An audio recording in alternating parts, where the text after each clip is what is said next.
नमस्कार साथियों, YouTube channel कल्पना Hindi academy पर आप सबका स्वागत है। ये क्लास हिंदी से संबंधित सभी परीक्षाओं के लिए है। आज की क्लास में हम हिंदी साहित्य से संबंधित महत्वपूर्ण प्रश्नों पर चर्चा करेंगे। तो आइए हम आज की क्लास को शुरू करते हैं। और हमारा आज का पहला प्रश्न है, पद्मावत में रत्नसेन किसका प्रतीक है? आपके पास ऑप्शंस में है बुद्धि, हृदय, मन या अहंकार।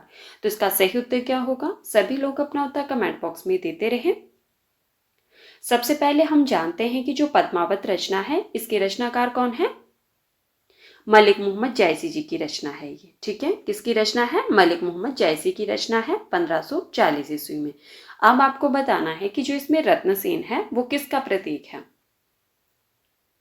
बिल्कुल सही। जिन साथियों ने ऑप्शन नंबर 3 बताया है उनका उत्तर सही है। रत्नसेन मन का प्रतीक है। हमारा अगला प्रश्न है, दिव्य प्रबंधम किसके पदों का संकलन है? आपके पास ऑप्शंस में है आलवार भक्त, रामानुजाचार्य, रामानंद या नयनार भक्त। तो इसका सही उत्तर क्या होगा? बिल्कुल सही। जिन साथियों ने ऑप्शन नंबर 1 बताया है उनका उत्तर सही है। दिव्य प्रबंधम आलवार भक्तों के पदों का संकलन है। कई बार परीक्षा में ये प्रश्न भी पूछा जाता है कि आलवार भक्तों की संख्या कितनी मानी जाती है? बिल्कुल सही। आलवार भक्तों की संख्या कितनी मानी जाती है? 12। ठीक है, और इनके पदों का संकलन जो है वो किस नाम से है? दिव्य प्रबंधम नाम से। ठीक है, हमारा अगला प्रश्न है,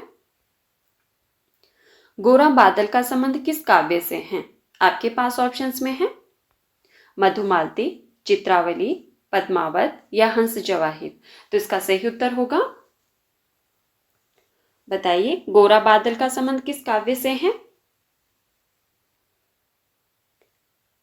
बिल्कुल सही। जिन साथियों ने ऑप्शन नंबर 3 बताया है उनका उत्तर सही है, पद्मावत काव्य से है। ठीक है, अब आप लोग मुझे बताइए कि पद्मावत किसकी रचना है? बिल्कुल सही, मलिक मोहम्मद जायसी की रचना है। चलिए, अब आप लोग मुझे बताइए कि मधुमालती की रचनाकार कौन है, किसकी रचना है? बिल्कुल सही, मधुमालती किसकी है? मंचन की रचना है। चित्रावली, बताइए चित्रावली की रचनाकार कौन है? बिल्कुल सही, उस्मान जी की रचना है। ठीक है, पद्मावत जायसी की रचना होगी और हंस जवाहिर कासिम शाह की रचना है। ठीक है, और हमारा प्रश्न क्या था कि गोरा बादल का संबंध किस काव्य से है? पद्मावत काव्य से है। बिल्कुल सही। ठीक है, हमारा अगला प्रश्न है, ये आपके पास पंक्ति दी गई है, लाज ना लागत आपको दोरे आयु साथ, धिक धिक ऐसे प्रेम को कहा कहूं मैं नाथ। उपयुक्त काव्य पंक्तियां किसकी है?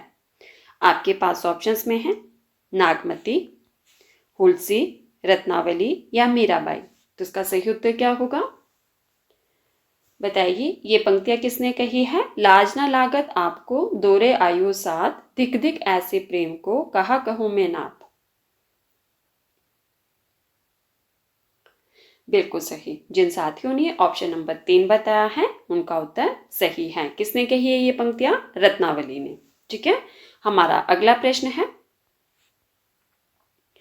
तुलसीदास जी ने रामचरितमानस सर्वप्रथम किसके सम्मुख सुनाया? आपके पास ऑप्शंस में है गोविंद स्वामी, नंददास, रहीमदास या रसखान। तो इसका सही उत्तर होगा,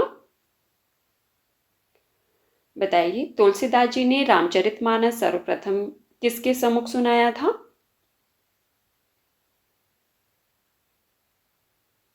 बिल्कुल सही। जिन साथियों ने ऑप्शन नंबर 4 बताया है उनका उत्तर सही है। किसे सुनाया था सबसे पहले? रसखान जी को।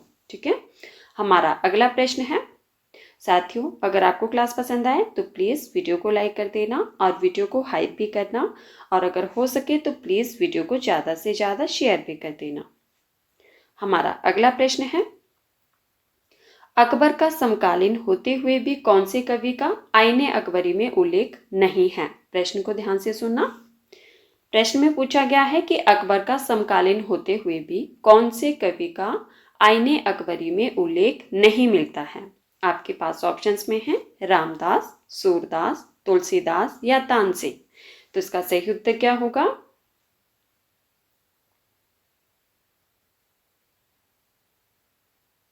बिल्कुल सही। जिन साथियों ने ऑप्शन नंबर 3 बताया है उनका उत्तर सही है। ठीक है, आईने अकबरी में तुलसीदास जी का उल्लेख नहीं मिलता है। हमारा अगला प्रश्न है और ये अकबर के समकालीन थे। हमारा अगला प्रश्न है,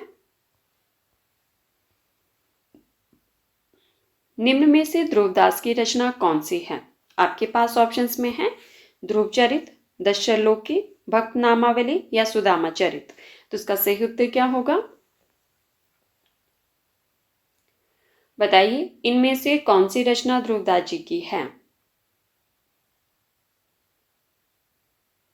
बिल्कुल सही। जिन साथियों ने ऑप्शन नंबर 3 बताया है उनका उत्तर सही है। भक्त नामावली के रचनाकार कौन है? ध्रुवदास जी। हमारा अगला प्रश्न है, ईश्वरदास का संबंध भक्ति की किस शाखा से है? आपके पास ऑप्शंस में है कृष्ण भक्ति शाखा, स्वसुखी शाखा, राम भक्ति शाखा या ज्ञान मार्ग की शाखा। तो इसका सही उत्तर क्या होगा? बताइए, ईश्वरदास जी का संबंध भक्ति की किस शाखा से है?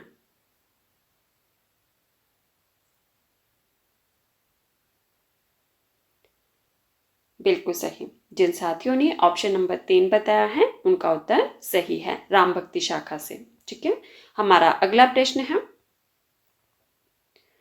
किस भक्तिकालीन कवि में रीतिकालीन प्रवृत्तियां मिलती हैं?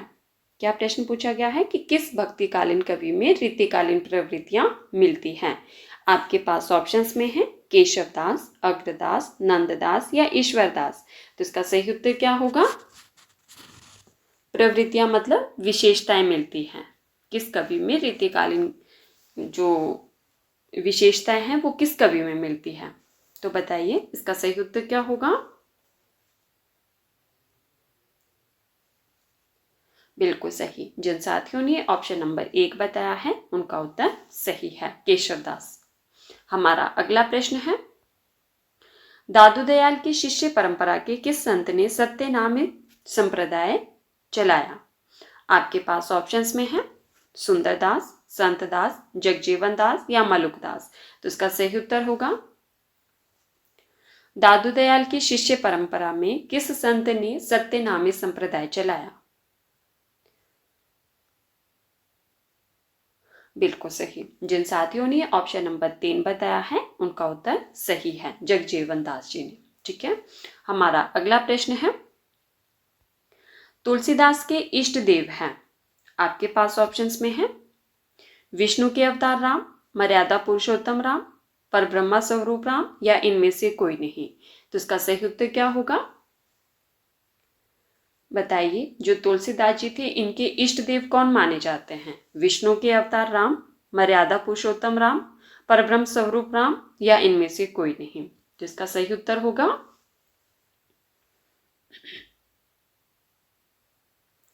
बिल्कुल सही। जिन साथियों ने ऑप्शन नंबर 2 बताया है उनका उत्तर सही है और जिन्होंने ऑप्शन नंबर 1 बताया है उनका उत्तर गलत है। ठीक है, तुलसीदास जी के इष्ट देव कौन माने जाते हैं? मर्यादा पुरुषोत्तम राम। हमारा अगला प्रश्न है, साथियों मुझे कमेंट करके जरूर बताना कि आप लोग किस परीक्षा की तैयारी कर रहे हैं। हमारा अगला प्रश्न है, तुलसीदास इनमें से किसके समकालीन थे? आपके पास ऑप्शंस में है रसखान, रहीम, नाभादास, ये सभी। तो इसका सही उत्तर क्या होगा? बताइए, इनमें से तुलसीदास जी किसके समकालीन थे?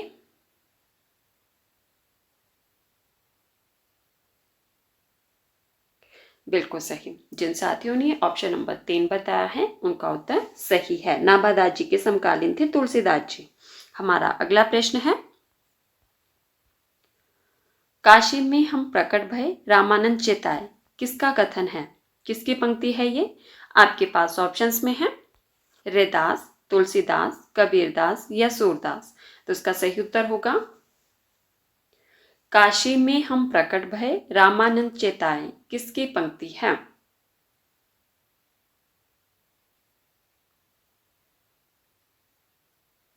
बिल्कुल सही। जिन साथियों ने ऑप्शन नंबर 2 बताया है उनका उत्तर सही है। किसकी पंक्तियां हैं ये? तुलसीदास जी की। हमारा अगला प्रश्न है, साथियों, जिन्होंने अभी तक वीडियो को लाइक नहीं किया है, प्लीज़ वीडियो को लाइक कर दीजिए और अगर हो सके तो वीडियो को ज़्यादा से ज़्यादा शेयर भी कर दीजिए। हमारा अगला प्रश्न है, अष्टछाप कवियों में सूरदास के बाद वात्सल्य का सर्वश्रेष्ठ चित्रण करने वाले कवि थे। आपके पास ऑप्शंस में है परमानंद दास, गोविंद स्वामी, कुंभन दास या नंददास। तो इसका सही उत्तर होगा अष्टछाप कवियों में सूरदास जी के बाद वात्सल्य का सर्वश्रेष्ठ चित्रण किस कवि ने किया है?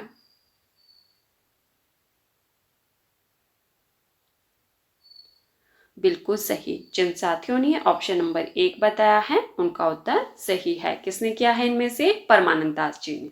ठीक है, तो साथियों ये थे हमारे आज के कुछ महत्वपूर्ण प्रश्न जिन पर हमने चर्चा की। अगर आपको क्लास पसंद आए तो प्लीज़ वीडियो को लाइक कर देना, वीडियो को हाइप भी कर देना और अगर हो सके तो वीडियो को ज़्यादा से ज़्यादा शेयर भी कर देना। ठीक है, धन्यवाद। मिलते हैं अगली क्लास में।